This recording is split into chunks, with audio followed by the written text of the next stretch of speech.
Hello, students. My name is Drenna Glowmantle, and I have been asked by the headmaster of this wonderful educational institution to tell you of Strixhaven, the preeminent school for magic in all of the multiverse. The hope is that by hearing what is offered, you will be inspired to try your hardest to become part of this elite community, to partake of the opportunities in its numerous colleges, and become a mage of a legend. When you enter your first year at Strixhaven, you will not only live within its dormitories, join the various clubs that catch your interest, and watch or even participate in the various competitive sports available, but you'll also receive a well-rounded and rigorous education, one that not only gives you a solid foundation to build upon, but also give you a taste of what each of the 5 colleges can offer you. Each college is unique and offer different views on the nature of magic, but they all have one similarity: the clashing of philosophies, for only in conflict, in the form of debate, I wish to emphasize that fact, can new ideas blossom. This choice of college, made in your second year, is an important one, and should not be taken lightly. For now, I will give you an idea of what each college holds, so that you can think deeply of which one is ideal for you. Lorehold. The weight of history can empower you, or it can crush you. It's your choice. Lorehold is a college of archaeomancy, the exploration of ancient history through magic.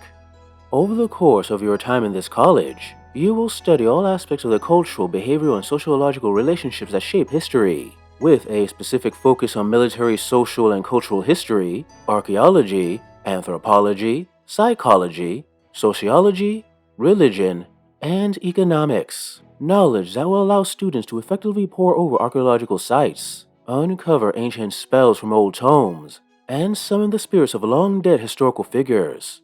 The fundamental philosophical conflict at the heart of Lorehold's teachings are the 2 forces that are believed to underlie and shape history: order and chaos.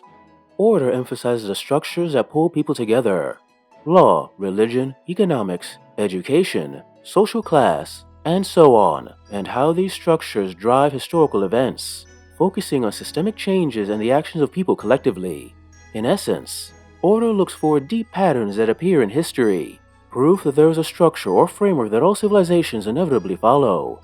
If you find yourself drawn to this philosophical viewpoint, you could find yourself becoming an archaeoscribe, chronicling historical truths for posterity, a battle medium, strengthening summoned spirits for use in battle, a conservator, preserving ancient spell knowledge and other relics of the past, a past raiser, binding spirits into monuments that bear their likeness to learn about their inspiring deeds, or even a relic reader, divining wisdom from the past from the context of ruined sites. The perspective of chaos, by contrast, emphasizes individual actions, personal bonds of family and friends, and the disruptive force of lone, passionate people in history. The belief is that history is a series of coincidences and happenstance. Important moments aren't driven by some hidden pattern, but by either random factors or individuals whose personalities, beliefs, and perhaps a bit of luck allowed them to change history. If you find yourself drawn to this philosophy of chaos, perhaps you could study to become a ruined shaman, wielding magic that helps you delve into ancient sites, a tome wielder, summoning fiery magic from the words in old writings, a war singer, studying the magic used in ancient wars, a chaos scholar, chasing down historical anecdotes as a litany of happenstance, or a dust speaker, conversing with spirits of the past to learn their stories. Prismari. No one created great art by playing it safe. Prismari is the College of Elemental Arts, devoted to the study and practice of art intertwined with elemental magic. Courses in this college focus on the visual arts, such as architecture, painting, and sculpture, as well as the performing arts in the form of dance, music, and theater. Through these courses, students learn that in art, magic can be a tool, a medium, and even a source of inspiration, and with it, they can weave the elements into their every creation. The main philosophical conflict in the Prismari College is the battle between perfection and expression, although it sometimes might be known as the battle between intellect and emotion. The philosophy of perfection focuses on technique, analysis, theory, aesthetics, and universal principles, It embraces the idea that art should be thought-provoking and reflective, the belief that people who look upon art should gain a new perspective and begin to think deeply either about themselves or the world around them. If perfection calls to you, you might become an aesthemancer, studying abstract principles of beauty for insights into the workings of the multiverse. A waterbinder, shaping water into animated elemental forms. A zephyrist, weaving wind with dance. An opusmancer, creating magical effects on a monumental scale. An ice sculptor, crafting ice and cold into immersive experiences. Or a mist mage, shaping cloud, fog, and mist into lasting sculptures. The philosophy of expression emphasizes the portrayal of personal emotional truths, essentially the belief that art should make people feel, that art should fly past the mind and aim for the heart. Students who value this philosophy could become an intellectual visionary, wielding the forms of lightning as a paintbrush, a flame singer, combining fire and music, a geosculptor, using earth and lava in volatile emotional displays, a heart rager, turning inner creative fire into personal strength, a muse channeler, projecting blasts of inspiration towards others, or a spectacle mage, hurling stormy displays into the sky. Quandrix. The first step towards transcending physical limitations is discarding assumptions about what is possible. Quandrix is a college of numeromancy, emphasizing the studies of patterns, fractals, and symmetries to wield power over the fundamental mathematics of nature. Through their comprehensive study of mathematics, physics, logic, statistics, metaphysics, and various fields of theoretical magic, the students learn the quantitative rules of the universe, using it to summon creatures made of fractals, turn abstract theories into spiraling patterns, or even change a creature's size through mathematical computations. The main philosophical conflict within this college is how one should perceive the multiverse, a debate that can be roughly described as a conflict between substance and theory. The philosophy of substance relates to the physical, or more accurately, the observable world. It is believed that math is bound to the natural forces of the multiverse, grand equations that are just waiting to be discovered by those with the mental fortitude to uncover them, consistent and immutable laws that, if uncovered, will allow the mage to alter physical reality and even create life from mathematical concepts. Those who adhere to this philosophy can become augmenters, who can make substances and creatures larger, mana scholars, who study snarls, ley lines, and star arches, scale druids, who manipulate the size of plants and animals, and even vivifiers, who conjure fractal creatures based on biological life. The philosophy of theory focuses on the abstract realms of conjecture and possibility, the theoretical over the observable. This philosophy adheres to the belief that there are no set mathematical rules to the universe. Instead, ours is a universe of endless chaotic possibility that only becomes solid once our static and limited mortal minds observe it. And by understanding this, we can perhaps expand our understanding and alter the very fabric of magic itself. As a believer in this philosophy, you could eventually become an abstractor, using magic to stretch the possibilities of space, a fractalologist, creating beautiful illusory patterns, a metamancer, studying metaphysics to alter reality, or a sequence prophet, studying repeating patterns that bend the mind. Silverquill. Would you prefer I destroy you using prose or verse? Silverquill is a college of eloquence, a college specializing in the magical power of words.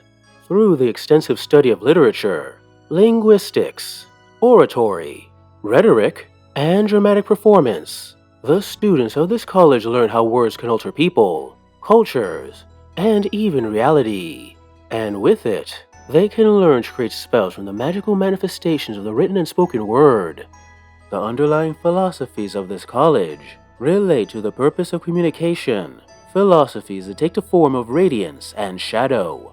The philosophy of radiance states that the duty of a speaker or writer is to illuminate others and make the world a better place, doing so by shining light on the evils of society and inspiring those around them to face that evil. When the magic of this school is used, this radiance is made manifest, as their spellcraft takes on a form many equate to sunlight. Those who adhere to this philosophy might become a lumimancer, bringing light to bear on shameful situations and holding corrupt institutions to account. A silver tongue, bathing others in the light of inspiring words. A vainglory, wielding the power of a perfectly crafted compliment to enhance a person's best qualities. Or a war singer, stirring hearts through poetic performance and song.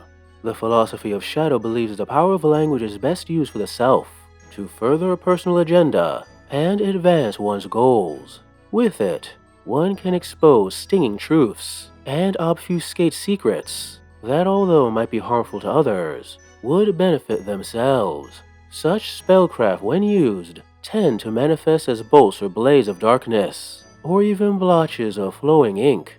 Those students who choose this philosophy might become a banter mage, using incisive observation to pierce a rival's confidence. A dusk mage, conjuring inky voids of shadow magic. A ink caster, summoning living inkling minions. Or a shade wing, forming weapons from darkness to slice and stab at foes. Witherbloom.